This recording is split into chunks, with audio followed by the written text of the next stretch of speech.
Me ollaan roolipelaajia ja me mennään sitä roolipeliä. Tässä on niinku tarkoitus, että saa olla sellainen kuin haluaa tai on niinku aina halunnut olla ja voi tehdä sitä mitä haluaa.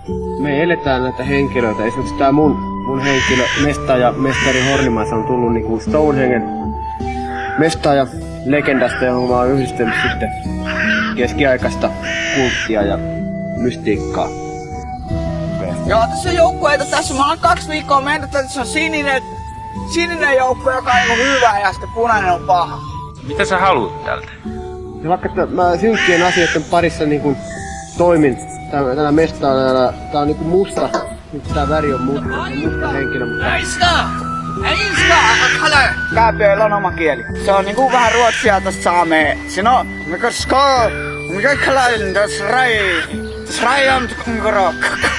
Minkälaisia kääpiöt on? Ne on rikkaita, ne on paljon jalokiviä ja se on töissä louhoksilla ja kaivoksilla, ne on aika vihas. Ainka! Näiska!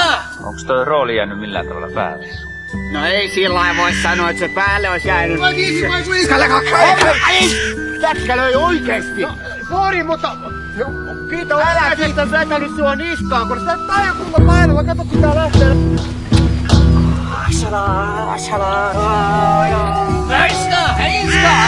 Oikeesti me on sovittu, että täällä pelleillä, mutta ei lyödä selkää. Jätkä vetää miakalla selkää.